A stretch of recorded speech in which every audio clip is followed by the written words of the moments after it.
যে হরিনাম কৃষ্ণ নাম অদ্ভুত অনন্ত, আর ব্রহ্মা বিষ্ণু শিব যার নাহি পায় অন্ত। স্বয়ং ব্রহ্মা তিনি চতুর্মুখী হরিনাম জপ করেও বাবা নামের কোনো অন্ত খুঁজে পায়নি। ভোলানাথ তিনি পঞ্চমুখী হরিনাম জপ করেও এ নামের কোনো অন্ত খুঁজে পায়নি। আর আমি এক সামান্য অধমা মূর্খ পামর জীব, আমার মধ্যে জ্ঞান নাই, ভক্তি নাই, তথাপি আমার প্রভু তিনি নিজ মুখে বললেন যে আমা হতে আমার নাম বড়, আর নাম হতে আমার ভক্ত বড়, আর ভক্ত হতে আমার ভক্ত চরণ ধুলি বড়। নিতাই গৌর হরি বল, হরি বল, হরি বল। তাই আপনাদের মতো সাধুগুরু বৈষ্ণবীর কিঞ্চিত কিঞ্চিত পদধূলি এই অধমার মস্তকে দিয়ে আশীর্বাদ করবেন বাবা, যাহাতে আপনাদেরই পদধূলির বলে বলিয়ান হয়ে দুটো গৌর কথা, প্রশ্ন কথা, হরি কথা আজ আমি আপনাদেরকে আস্বাদন করাতে পারি। আর সর্বপ্রথমেই আমার দাদা তিনি বলেই দিলেন যে আজকে যেহেতু অনুষ্ঠানের শুভ সূচনা, তাই গৌরাঙ্গ লীলা দ্বারাই আমরা এই অনুষ্ঠানের সূচনা করব। কারণ শাস্ত্রে বলছে যদি গৌর না হইতো কেমনে হইতো, কেমনে ধরিতাম দে শ্রীরাধার মহিমা প্রেম রসসীমা জগতে জানা থেকে। বাবা গৌর হরি না থাকলে কিন্তু এই রাধা গোবিন্দের যে লীলাগুলো আমরা আস্বাদন করি, আমার গৌর হরি আমার মহাপ্রভু যদি না থাকতেন এই লীলাগুলো কিন্তু আমরা কলির জীব জানতে পারতাম না। প্রভু কৃপা করে আমাদেরকে জানিয়েছে বলেই আমরা কিন্তু কলির হতভাগ্য জীব সেই রাধা গোবিন্দের মাধুর্যমণ্ডিত লীলা আমরা আস্বাদন করতে পারি। তাই আসুন এই কলিযুগের সেই দুই ভাই গৌর আর নিতাই, তা সর্বপ্রথম কলিযুগে দুই ভাই গৌর নিতাই কেমন করে তাদের মিলন হলো, কিভাবে হলো, কোথায় হলো, সেটাই আজ আমরা লীলার মধ্যে থেকে আস্বাদন করব। আমাদের আস্বাদনের বিষয়বস্তু হলো নিত্যানন্দ মিলন। নিতাই গৌর হরি বল, হরি বল, হরি বল। কলি ঘোর তিমিরে গড়াছিল জগ জানে, ধর্ম কর্ম হুদো।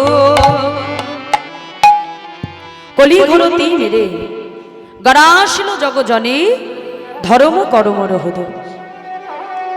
বৈষ্ণব মহাজন তার পদাবলী লিখনির মধ্যে দিয়ে আমাদের কলির জীবের উদ্দেশ্যে তিনি বললেন যে কলি ঘোর তিমিরে। কলি শব্দের অর্থ কি বাবা? কলহ, মানে গন্ডগোল, মারামারি, দাঙ্গা, যার প্রভাব এই কলিযুগে সবথেকে বেশি, কি তাই তো? ঘোর শব্দের অর্থ হলো ঘন, আর তিমির শব্দের অর্থ হলো অন্ধকার। তো বৈষ্ণব মহাজন বললেন যে আমাদের এই কলিযুগটা বাবা এক ঘোর অন্ধকারে আচ্ছন্ন হয়ে আছে।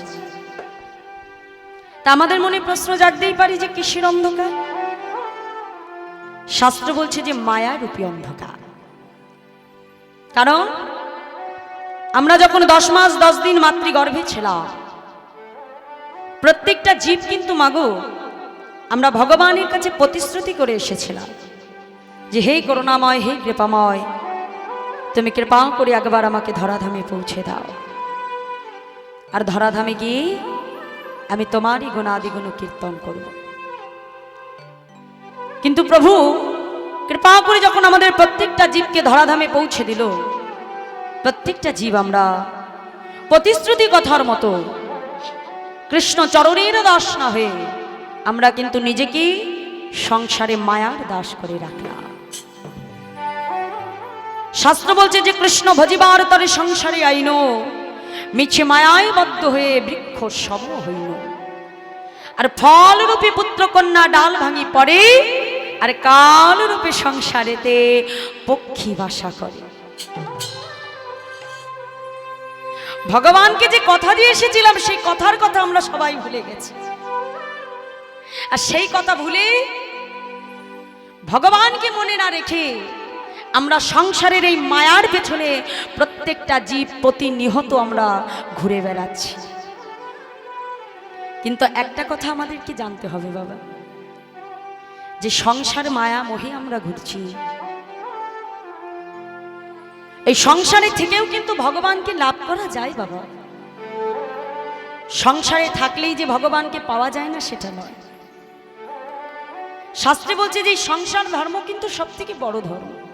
কারণ দেখো বাবা, যারা সংসার ধর্ম পরিত্যাগ করে ভগবানকে ভজন করে তাদের কিন্তু জাগতিক জগতের অন্য কোনো কিছু চিন্তা করতে হয় না। হয় কি?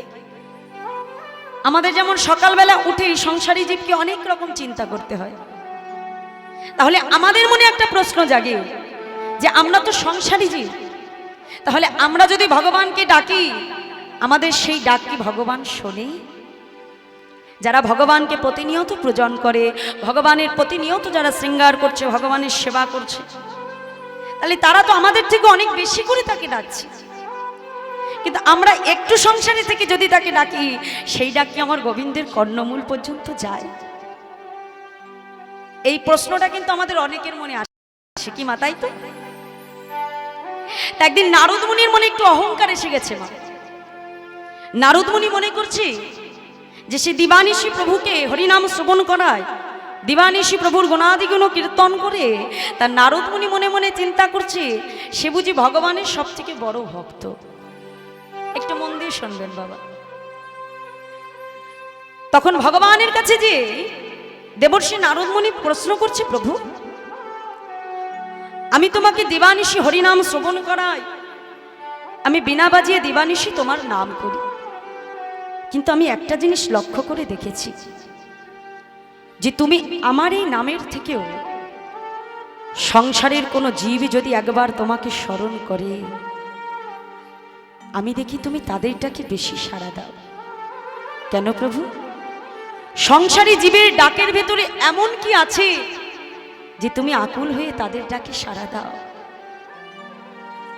ভগবান তখন মৃদু মৃদু হেসে নারদ মুনিকে বলছে, নারদ বেশ, তাহলে তুমি একটা কাজ করো। ভগবান কি করলো বাবা?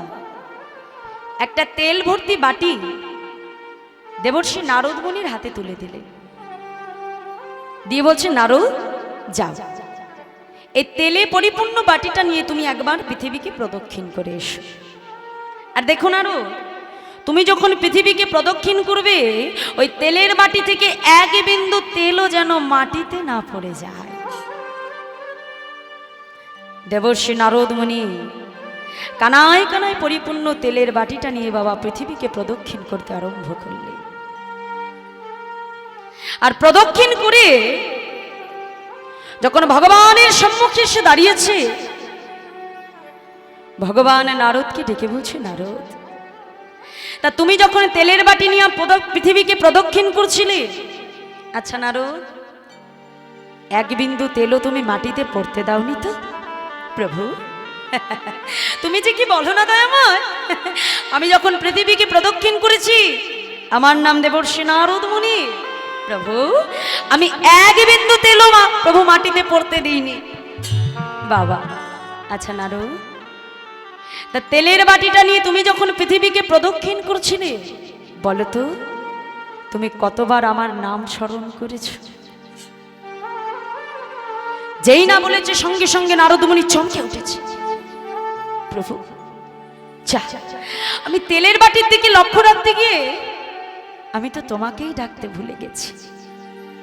প্রভু ওই তেলের বাটির দিকে তাকাতে গিয়ে আমার তো একবারও তোমার নাম মনে পড়েনি গো। ভগবান তখন নারদের কাছে এসে বলছে, নারদ সামান্য একটা তেলের বাটির দিকে লক্ষ্য রাখতে গিয়ে যদি তুমি আমায় ডাকতে ভুলে যাও,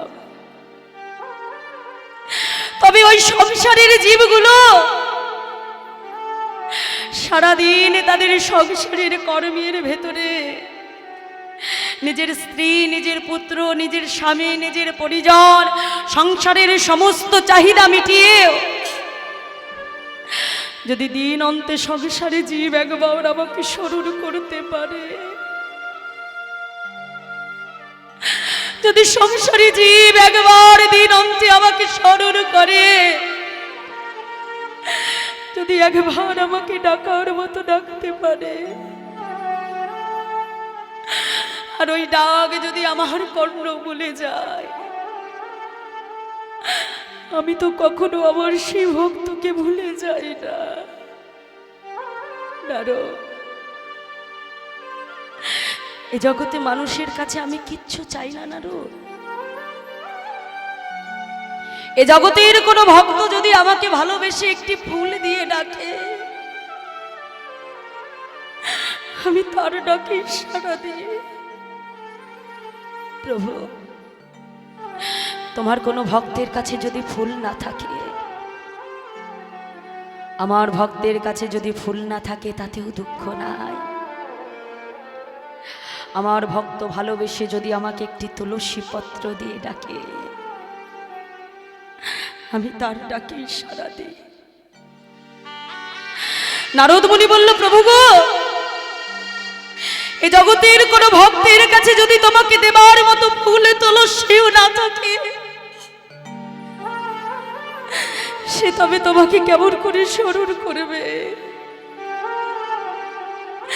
ভগবান বলছেন, নারদ, এ জগতে আমার কোন ভক্তের কাছে যদি আমাকে অর্পণ করার মতো ফুল তুলসীও না থাকে, তাতেও আমার দুঃখ নাই। কেন জানো নারদ? তুলসী দল মাত্রেণ জলস্য চুলুকেন বাবিক্রীণীতে সমাদবানেভ্যো ভক্তেভ্যো ভক্তবৎস। আমি ভক্তের কাছে জগতের ফুল তুলসী কিচ্ছু চাই না। আমি যে আমার প্রত্যেকটি ভক্তকে দুটো করে নয়ন দিয়েছি, যার একটাই দিয়েছি গঙ্গা, আর একটাই দিয়েছি যমুনা। এ জগতের কোনো ভক্ত যদি আমাকে ভালোবেসে যদি দুফোঁটা নয়ন জল বরিশন করে বলতে পারে, হে দয়াময়, আজ হতে আবার বলতে যা কিছু আমি তোমার চরণে নিবেদন করে দিলাম। যদি এ জগতের কোনো ভক্ত নিজেকে আমার চরণে নিবেদন করতে পারে, যদি আমার চরণে সমর্পণ করতে পারে, আমি সেই ভক্তকে কি করি জানো না? সেই ভক্তির চরণ ধুলে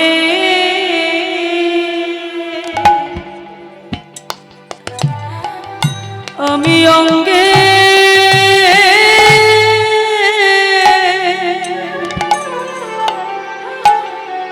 অঙ্গে মাখি,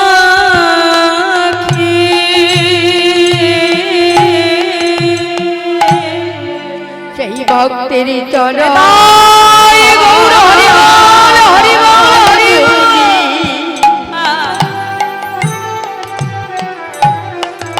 আমি অঙ্গে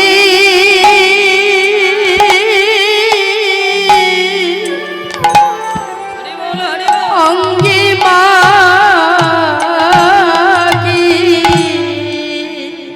ও যারে কৃষ্ণ বলতে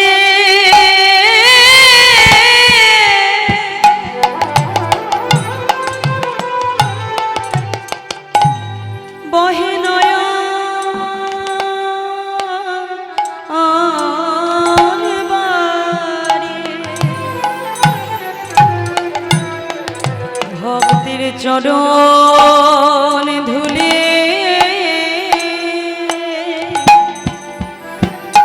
আমি অঙ্গে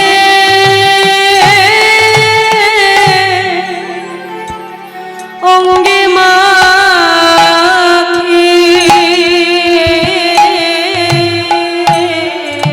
ওরে কৃষ্ণ কৃষ্ণ বলতে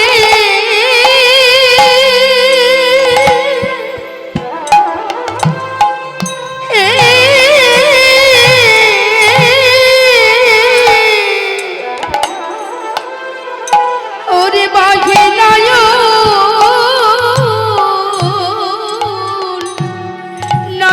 বাড়ি,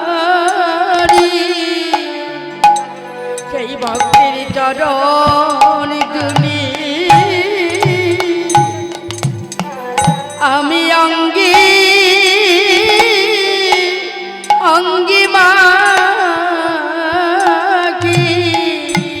ও যারে কৃষ্ণ বলতে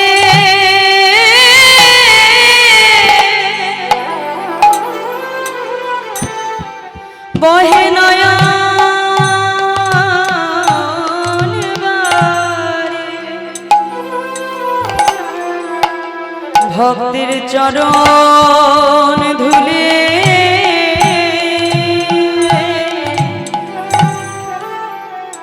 আমি অঙ্গে অঙ্গে মাখি অনেক সেই ভক্তের চরণ ধুলি আমি অঙ্গে মাখি তাই গৌর হরি বল হরি বল। ভক্ত দেয় গণাগণি আমি ভক্ত মাঝে বিরাজ করি আর ভক্ত মাঝে দেয় গণাগণি আমি ভক্ত ছাড়া রইতে নারী ভক্ত মাঝে দেয় গণাগণি ভক্তের চরণ ধুলি অঙ্গে মাখি আমি ভক্ত ছাড়া রইতে তাই গৌর হরি বল হরি বল হরি বল। গণাগণি ভক্ত ছাড়া রইতে নারী চরণে ধুলি অঙ্গে মাখি আমি ভক্ত ছাড়া রইতে নারী ভক্ত মাঝে দেয় গণাগণি আমি ভক্ত ছাড়া রইতে নারী আমি ভক্ত ছাড়া রইতে নারী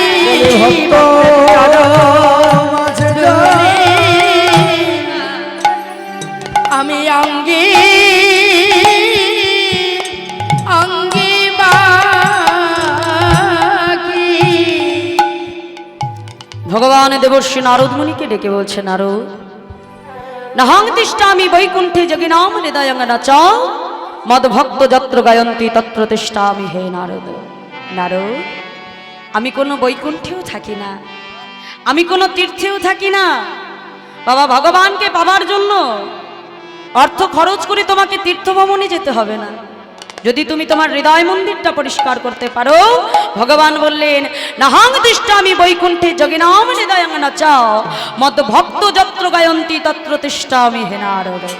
অর্থাৎ যেখানে আমার ভক্তগণ আমার গুণাদিগুণ কীর্তন করে, আমি আমার সেই ভক্তের হৃদয় মন্দির মাঝেই বিরাজ করি। নিতাই গৌর হরি বল। তাই বৈষ্ণব মহাজন তিনি পদাবলিতে কলম দিলে কি বলছি দেখো দেখো অসাধনে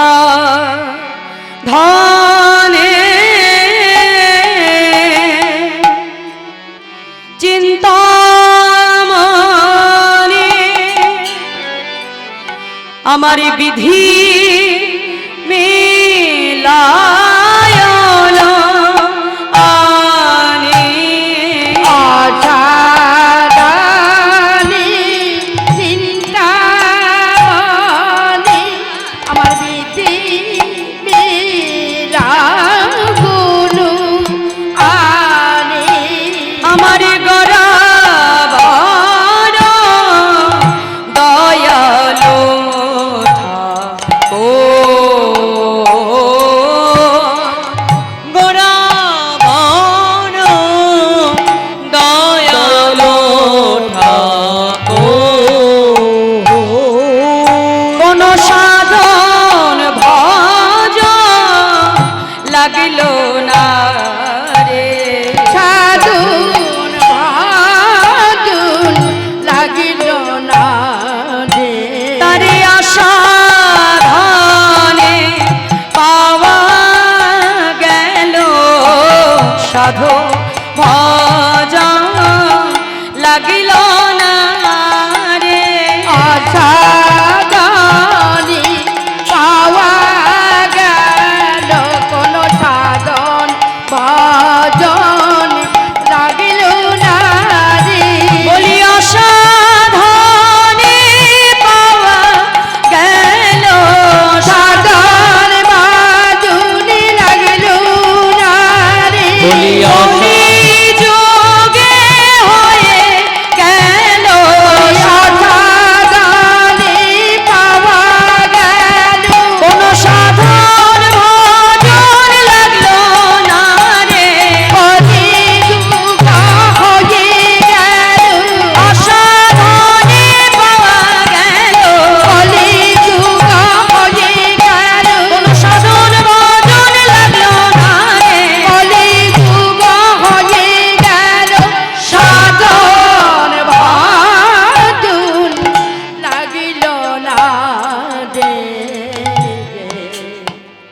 অসাধনে পাওয়া গেল, সাধন ভজন লাগলো না। এই কলিতে ভগবানকে পাবার জন্য কোনো কষ্ট করতে হয় না বাবা। অন্য অন্য যুগে ভগবানকে পাবার জন্য অনেক কষ্ট করতে হতো। হ্যাঁ, আমার মহাপ্রভু দেখলে যে কলির জীবের এত সময় হবে না, তারা ধ্যান তপস্যার মধ্যে দিয়ে ভগবানকে লাভ করবে। তো কলির জীবের জন্য আমার প্রভু সব থেকে সহজ পথ অবলম্বন করবে। কি না, হরের নাম হরের নাম হরের নামই বকে বলাম, কলো নাস্তে বো নাস্তে বগতি রণ্যথা। আমার মহাপ্রভু বললেন যে আমাদের মতো কলিজীবীর বাবা হরি নাম বিনা আমাদের গতি নাই, গতি নাই, গতি নাই। আমার মহাপ্রভু কিন্তু আমাদের জন্য তিনি কিন্তু কোনো মোটা মোটা গ্রন্থ রচনা করে যাননি বাবা। কারণ তিনি জানতেন যে মোটা মোটা গ্রন্থ যদি আমি রচনা করে যাই, ওগুলো রচনা করাই থাকবে, কলির জীবের সময় হবে না মোটা মোটা গ্রন্থ তারা অধ্যয়ন করবে। আমার কলির জীবের জন্য আমার প্রভু তিনি শুধুমাত্র 8টি শ্লোক বর্ণন করেছিলেন, যাহাকে বলা হয়, আপনারা যারা শাস্ত্রজ্ঞ আছেন তারা জানেন, যাকে বলা হয় শিক্ষাষ্টকম। তা বাবা, এই শিক্ষাষ্টকমের সর্বপ্রথম শ্লোকে আমার গৌরহরি বললেন যে এই যে আপনারা যে হরিনাম শ্রবণ করছে, আজ এই কমিটির সকল ভক্ত বাবা এই যে এত সুন্দর মহতি হরিবাসরের আয়োজন করেছে, আমরা যে হরিনাম করছি, আমার মহাপ্রভু বললেন যে এই এক হরিনামের দ্বারা আমাদের সকল জীবের আজকে 7টি উপকার হচ্ছে। কয়টি মা? জোরে বলুন। 7টি। তো কি কি উপকার মা একটু বলছি, সবাই শুনবেন মন দিয়ে। কি বললেন? চেত দর্পণ মার্জনা, একটু ভব মহাদবাগ্নি নির্বাপনা, শ্রেয় কৈরব চন্দ্রিকা বিতারণাং বিদ্যা বৌধু জীবনা, আনন্দম বুদ্ধিবর্ধনাং প্রতিপাদং পুণ্যমৃত স্বাদনাং সর্বাত্মা স্নাপনাং পরং বিজায়তে শ্রীকৃষ্ণ সংকীর্তনা। আমার মহাপ্রভু কি বললেন বাবা? চেত দর্পণ মার্জন, সর্বপ্রথম উপকার। চেত মানে কি? চিত্ত মানে মন। দর্পণ মানে কি? আয়না। আর মার্জন মানে ঘষে মেজে পরিষ্কার করা। যেমন বাজার থেকে মা যদি একটা দামি আয়না কিনে নিয়ে যায়, তো ওই আয়নার ভেতরে যদি আমরা পুকুর থেকে কাদা তুলে কাদা মাখিয়ে রাখি, তা আয়নায় কি নিজের মুখ দেখা যাবে গো মা? জোরে বলো, যাবে? যাবে না। ঠিক আমার মহাপ্রভু বললেন যে আমাদের প্রত্যেকটা জীবের হৃদয় মাঝে একটা বাবা মনরূপী আয়না রয়েছে। আর আমাদের এই মনরূপী আয়নাটা একটা কামনা বাসনার ময়লা দ্বারা লিপ্ত হয়ে আছে। এই জাগতিক জগতের আয়নাটাকে মা তুমি শ্যাম্পু সাবান জল দিয়ে পরিষ্কার করে দিতে পারো, তাই তো? আর পরিষ্কার হলে তাতে কি হবে? নিজের মুখটা সুন্দর দেখা যাবে।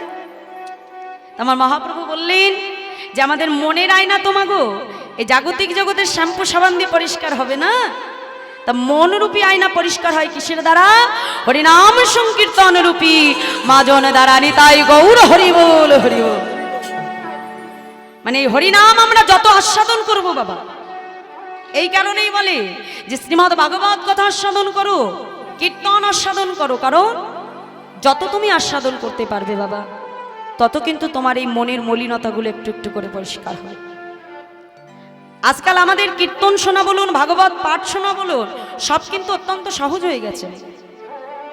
এখন আর কষ্ট করতে হয় না, বাড়িতে বসে মোবাইলেই সব শোনা যায়। কিন্তু আমরা কি করি? সে মূল্যবান সময়টাকে আমরা ভালো কাজে না খাটিয়ে আমরা কি করি? বাড়িতে 6টা বাজতে না বাজতেই সিরিয়াল খুলে নিয়ে রাত্রির 12টা বাজিয়ে দিচ্ছি। ঘন্টার পর ঘন্টা আমরা সিরিয়াল দেখতে পারি মা, কিন্তু দেখুন এই যে হরিবাসরে বসে যে আমরা কীর্তন আস্বাদন করব, এইটুকু ধৈর্য আমাদের নেই। এই যে এত সুন্দর ভক্ত সমাগম হয়েছে, দেখবেন শেষ পর্যন্ত কয়জন এখানে থাকবে? 3 ঘন্টা কীর্তন, সেটা আমরা ধৈর্য ধরে শুনতে পারি না, কিন্তু বাড়িতে 4-5 ঘন্টা একভাবে সিরিয়ালগুলো আমরা দেখে যাই, তখন আমাদের কিছু মনে হয় না। এই হলো কলিযুগ। আমার মহাপ্রভু বললেন হরিনাম আমরা যত আস্বাদন করব, শ্রীমদ্ ভাগবত কথা যত শ্রবণ করতে পারবো, তত মা আমাদের মনের ময়লাগুলো ধীরে ধীরে পরিষ্কার হয়ে যাবে। আর তুমি যদি তোমার মনের ময়লা পরিষ্কার করতে পারো, তাহলে তোমার এই মনরূপী দর্পণ মাঝে তুমি একদিন যুগল রূপে রাধা গোবিন্দের দর্শন পাবে। নিতাই গৌর হরি বল। হরি বল, হরি বল। তাই আমার গৌর হরি বললেন, চেত দর্পণ মার্জনা, দ্বিতীয় ভব মহাদাবাগ্নি নির্বাপনা। বাবা আমার মহাপ্রভু বললেন যে হরি নামের দ্বারা আমাদের সমাজের চারপাশের ভব মহাদাবাগ্নি, মানে আমাদের সমাজের যে চারপাশে একটা কামনা বাসনার আগুন জ্বলছে, জাগতিক জগতের চাওয়া পাওয়া, বিষয় আশয়, এইগুলো নিয়ে আমরা কি করি? দেখবেন ভাই ভাইয়ের সঙ্গে মারামারি বাঁধে কিছু সম্পত্তি নিয়ে বাবা, তাই না? আবার দেখা যাচ্ছে কোনো সন্তান তার পিতাকে হত্যা করে দিচ্ছে কিছু পয়সার লোভে, কি তাই তো বাবা? কিন্তু একটা কথা আমাদের চিন্তা করতে হবে, এই যে জাগতিক জগতের বিষয় আশায় নিয়ে আমরা নিজেদের ভিতরে যে দ্বন্দ্ব করছি, এই জাগতিক জগতের সম্পদ কিন্তু আমাদের কোনো মানুষেরই শেষের দিনের সম্বল হবে না। তাহলে আমাদের শেষের দিনের সম্বলটা কি হবে মা? কি বলবে সবাই? বলো হরি হরি বল, বলো হরি হরি বল। তাহলে শেষের দিনের সম্পদ কি? মধুমাখা হরিনাম। এই হরিনাম তুমি যত করতে পারবে তত কিন্তু তোমার পরপারের কাজ হবে। আর যত এই হরিনাম তুমি এখন থেকে সঞ্চয় করতে পারবে ততই কিন্তু আমাদের শেষের দিনের পথ পরিষ্কার হয়ে যাবে। তা এই যে শিক্ষা, এই যে চেতনা, এই চেতনা আমাদের কোথায় গেলে হবে? কীর্তন আসরে আসলে, হরিবা আসরে আসলে, শ্রীমদ্ ভাগবত কথা শ্রবণ করলে, কি মা তাই তো? বাড়িতে সিরিয়াল দেখলে কেউ কি বলে দেবে এই কথাগুলো? বলবে না। তাহলে এই চৈতন্যগুলো আমাদের কখন হবে? যখন তুমি ভগবানের কথা আস্বাদন করবে, তার ভেতর থেকে এই জীব শিক্ষাগুলো হয়। তা এইভাবে যদি আমরা প্রত্যেকটা জীব একটু একটু করে ভাবতে পারি বাবা, এই যে চৈতন্য, এই চৈতন্যটা যদি আমাদের ধীরে ধীরে প্রত্যেকটা জীবের ভেতরে জাগ্রত হয়, তবে আমার মহাপ্রভু বললেন এই হরিনামের দ্বারাই একদিন আমাদের সমাজের চারপাশের যে কামনা বাসনার যে আগুন জ্বলছে, এই হরিনামের দ্বারাই একদিন কিন্তু সেটা নিভে যাবে। তাই গৌর হরি বল, হরি বল। তাই বললেন যে ভব মহাদাবাগ্নি নির্বাপনা। তৃতীয় শ্রেয় কৈরব চন্দ্রিকা। চন্দ্রিকা শব্দের অর্থ হলো চাঁদের আলো। যেমন চাঁদের আলোতে একটা শাপলা ফুল প্রস্ফুটিত হয়, শালুক ফুল, ঠিক তেমনি আমাদের প্রত্যেকটা জীবের মধ্যে একটা ভক্তিরূপী শালুক রয়েছে। আর এই ভক্তিরূপী শালুক বিকশিত হবে কিসের দ্বারা? না গোড়ারূপী চাঁদের আলোর দ্বারা, হরিনাম সংকীর্তন রূপী চাঁদের আলোর দ্বারা আমাদের প্রত্যেক জীবের হৃদয় মাঝে এই ভক্তিরূপী শালুকটা ধীরে ধীরে বিকশিত হবে। তাই বললেন শ্রেয় কৈরব চন্দ্রিকা বিতানাং বিদ্যা বৌধ জীবন। একটু ভালো করে বুঝবেন, আমার মহাপ্রভু কিন্তু এই হরিনামকে তিনি নারী জাতি অর্থাৎ স্ত্রী জাতির সঙ্গে তুলনা করলেন। কেন না? এ জগতে নারী জাতি যেমন সবার সামনে আত্মপ্রকাশ করে না, ঠিক তেমনি এ জগৎ সংসারে হরিনাম কিন্তু বাবা সবাই গ্রহণ করতে পারে না। দেখুন আপনাদের এই গ্রামে, আপনাদের এখানে কি কম মানুষ আছে মা? কি আছে? কি অনেক লোক আছে, তো অনেক ভক্ত আছে, কিন্তু সবাই কি হরিবাসরে এসেছে? আসেনি। কিন্তু এখানে যদি একটা ডান্স হাঙ্গামা হয় কিংবা যদি অর্কেস্ট্রার দিয়ে গান দেওয়া হয়, দেখবেন লোক একেবারে কানায় কানায় পরিপূর্ণ হয়ে যায়। কি তাই তো? সত্যি বলছি না মিথ্যে বলছি? তাহলে এই কলির জীব বাবা আমরা জেনে শুনেও যেটা করলে আমাদের ক্ষতি হবে, যেখানে গেলে আমাদের কোনো উপকার নাই, আমরা কিন্তু আগে সেই দিকটাই ছুটে যাই। কিন্তু যা করলে আমাদের উপকার হবে, যা করলে আমাদের পরোপকারের কাজ হবে, সেই দিকে কিন্তু আমরা কলির জীব ছুটে যাই না। তাই বললেন যে আমার মহাপ্রভু এই হরিনামকে তিনি নারী জাতির সঙ্গে তুলনা করলেন। তারপরে কি বললেন? আনন্দম বুদ্ধিবর্ধনা, অর্থাৎ হরিনামের প্রতি পদে পদে শুধু আনন্দ আনন্দ আর আনন্দ। আনন্দম বুদ্ধিবর্ধনা প্রতিপাদং পুণ্য অমৃত স্বাদন, অর্থাৎ হরিনামের প্রতি পদে পদে পুণ্য অমৃতের স্বাদ। যেমন যদি বলো কেমন মা? যেমন আমরা যে হরিনাম করছি আমাদের যেমন আনন্দ হচ্ছে, আপনারা হরিনাম শুনছেন আপনাদেরও কিন্তু ঠিক একই আনন্দ হচ্ছে, কি তাই তো? কিন্তু বলুন তো মা, কোনো মানুষ যদি মদ্যপান করে, তাহলে মদ্যপান করে কি হয়? সে আনন্দ পায় বাবা, কিন্তু দেখা গেল পাশের কোনো ব্যক্তিকে দু চারটে বাজে কথা বলে দিল, তাহলে সে আনন্দ পেল কিন্তু পাশের ব্যক্তিটি দুঃখ পেল, কি তাই তো? আবার কোনো ব্যক্তি টাস খেলতে ভালোবাসে, দেখা গেল নিজে টাস খেলছে আর সে আনন্দ পাচ্ছে, কিন্তু তার কারণে কি হচ্ছে? তার সংসার রসাতলে চলে যাচ্ছে। তাহলে এ জগতে কোনো বস্তুর ভেতরে আনন্দ নেই, একমাত্র শুধুমাত্র হরি নামের ভেতরে আনন্দ রয়েছে। তাই মহাপ্রভু বললেন যে আনন্দম বুদ্ধি বরদানাং প্রতিপদাং পুণ্যমৃতা স্বাদনা সর্বাত্মা স্নাপনাং পরং বিজয়তি শ্রীকৃষ্ণ সংকীর্তনা। অর্থাৎ এই এক হরি নামের দ্বারা আমাদের সর্ব আত্মার স্নান হয়ে যায়। তাই আমার গৌর হরি কি করলেন? গোলকের প্রেম ধন এনে তিনি কি করলেন? নবদ্বীপবাসীর দ্বারে দ্বারে গিয়ে তিনি ভুলোকে বিতরণ করলেন। নদেবাসীকে ডেকে ডেকে আমার মহাপ্রভু বলছেন ধরলা। দেখি কারা কারা আমার গৌর হরির প্রেম ধন নিতে চান, একটু হাত তুলুন, আমি একটু দেখবো। দেখি, বাহ, আমার বাবারা কি নিতে চায় না নাকি? হ্যাঁ, একটু হাত তুলতে হবে তো বাবা, দেখি সবাই মিলে বাহু তুলে তুলুন। আমার মহাপ্রভু নদিয়ার পথে পথে নদেবাসীকে ডেকে ডেকে বলছে, আমার গৌর হরি যখন নবদ্বীপের পথে হরিনাম করছে, সুরধনী গঙ্গার জল আজকে পার ভেদ করে গৌর হরির অঙ্গে লাগছে। তাহলে দেখি বলুন তো, আপনারা কোথায় বসে আছে? আমায়রা কোথায় বসে আছে? এই স্থানটি কোন জায়গা? জোরে বলুন। শাস্ত্র বলছে যেদিন যেখানে হয় হরিনাম সংকীর্তন, সেখানে যদি হয় সুমধুর ভক্ত সমাগম, আর যদি তাদের হয় এক মন, না হয় কবু অনমন, সেই তো নিত্য নবদ্বীপ, সেই তো মধুময় শ্রীধাম বৃন্দাবন নিতাই গৌর হরি হরিবল হরিবল। এখানে সুরধনী গঙ্গা কোথায় আছে? আমার প্রত্যেক ভক্তের নয়নে, আর আমার মায়েদের শ্রীবদনে, আর আমার বাবাদের দুটি বাহুতে। অর্থাৎ মায়েরা সবাই মিলে একটু জোরে উলুধ্বনি করবেন, আর আমার বাবারা একটু জয়ধ্বনি করবেন, নিতাই গৌর হরি বাহ। এইবার মনে হচ্ছে যে নবদ্বীপে এসেছি, কি তাই না বাবা? উলুধ্বনি না করলে মাগো হরিবাসর বলে মনে হয় না। মাঝে মাঝে মায়েরা একটু উলুধ্বনি করবেন, আমার বাবারা জয়ধ্বনি করবেন, ঠিক আছে? তাই আজ আমার গৌর হরি গোলকের প্রেম ধন এনে তিনি আজ ফুলকে বিতরণ করলেন। তাই বৈষ্ণব মহাজন তিনি পদাবলিতে কলম দিলেন। কি বলছে দেখো দেখো, বেদ বিদ্যা দুহ কিছু নাহি জানো তো, বেদ বিদ্যা দুহু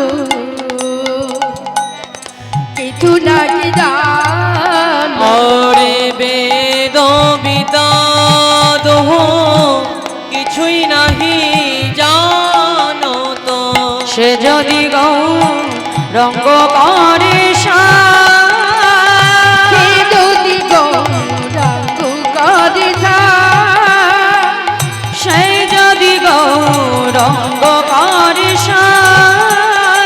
আর সে যদি গৌরাঙ্গ করে ঠাকুর নয়ন দিতে ভরে, সেই তো সকলে যায়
বলি এসো তাই গৌর হরি বল হরি বল হরি বল। আর গৌর চরণ তলে নেচে বলি একান্তরে আচার সেজন গৌরী চরণ সারে জেনেছে একান্তরে আচার সেজন গৌরী চরণ সারে জেনেছে কিছুই জানতে লাগে না গো। সর্বসিদ্ধি সর্বসিদ্ধে করতলে কার বসিতে কার বসিতে করতালে বেদ বেদাদহু কিছু নাহি জানত সে যদি গৌরঙ্গ করে সার ঠাকুর নয়নানন্দেতে ভনে সেই তো সকলে জানি সর্বসিদ্ধি করতলে তার। যে রাধি তা শুন, এতক্ষণ আমরা ছিলাম শ্রীধাম নবদ্বীপ ধামে, এইবার চলে যাব আমরা মধুময় শ্রীধাম বৃন্দাবন ধাম। আচ্ছা মায়েরা, বৃন্দাবনে কারা কারা গেছেন দেখি একটু হাত তুলুন।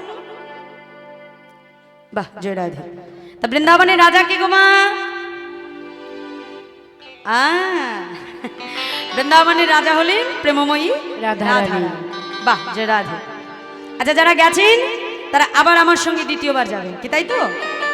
আর যাদের যা হয়নি আমি নিয়ে গেলে যাবেন তো? দেখি কারা কারা যেতে চান একটু দেখা। বাহ, হরি বল। চলো সবাই আজকে মন নিয়ে সেই মধুময় শ্রীরাম বৃন্দাবনে আমরা প্রবেশ করব।